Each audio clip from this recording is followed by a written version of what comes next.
Hello friends, कैसे हो आप सब। तो আমি অঙ্কিত চলে এসেছি আবার নতুন একটা আমার লাইফের নতুন একটা ব্লগ নিয়ে। ডিবাবি বিরিয়ানি কোনোদিন তোমরা কি গেছো? আমরা সেদিন গিয়েছিলাম। আমরা এতটা বিরিয়ানি লাভার্স যে বাইকে করে বিরিয়ানি খেতে চলে যাই।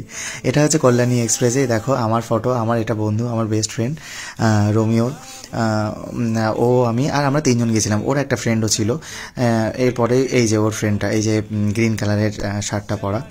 তো আমরা গেলাম ডিবাবি বিরিয়ানি খেতে। মানে আমরা এতটাই বিরিয়ানি লাভার যে আর কি বলবো। মানে তোমরা পারলে গিয়ে টেস্ট করে আসো। দাদা বৌদি বিরিয়ানি এর আগে আমরা টেস্ট করেছি, কিন্তু তোমার এই বিরিয়ানিটা এখানকার আমার খুব ইচ্ছা ছিল, সেই জন্য চলে গেলাম। তো এই দেখো, এই কল্যাণী এক্সপ্রেসে খুব এক্সস্টেড ছিলাম আমরা, খুব ফটো তুলেছি। মাঝখানে 2-3 ঘন্টা জার্নি করে তারপরে আমরা মানে এই ফটোগুলো তুলেছি। তারপর ও দেখো এখানে তো দাদা বৌদির মতো লাইনও দিতে হয়, ও লাইন দিয়েছে।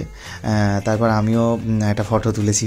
ফটো না তুললে আর হয়, আমি তো খুব ফটো তুলতে ভালোবাসি, তোমরা জানো গাইজ।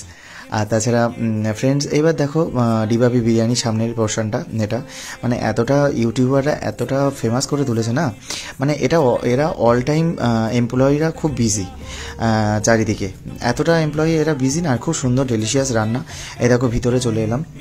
এরপরে এটা হচ্ছে রিসেপশনের সামনে ছিল, আমি ভিডিও করছিলাম। আমার ফ্রেন্ডটা রিসেপশনের সামনে, ও মেনু দেখে ওই যে অর্ডার দিচ্ছিল, ও রোমিও, ও লাল টি শার্ট পরা। ও ওই চিকেন চাপ নিয়েছিলাম আর মাটন লিভারের একটা নিলাম, মাটন লিভার আর বিরিয়ানি, ব্যাস আমাদের সাথে। তারপরে এবার গুটি গুটি পায়ে আস্তে আস্তে এগিয়ে চলেছি। এবার দেখো আস্তে আস্তে যাচ্ছি, যেতে যেতে এবার ওই ভিতরে যে একটা জিনিস লেখা আছে দেখবে, আই লাভ বিরিয়ানি। এই লাভ বিরিয়ানিটা আমি তো ফটো তোলার জন্য তো মানে এখানে পাগল হয়ে গেছিলাম। ওদের বকাও খেয়েছি, আমি এতটা সেলফি তুলতে ফটো তুলতে ভালোবাসি যে ওরাও মাঝে মধ্যে বিরক্তি হয়ে যায়।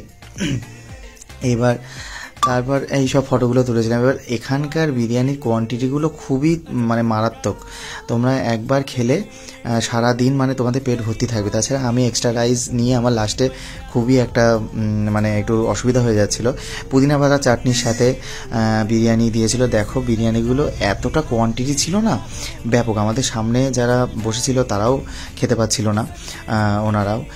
তারপর চিকেন, এই যে আই লাভ বিরিয়ানি, এটার সামনে তো ফটো মানে তোলার জন্য আমি ব্যস্ত ছিলাম।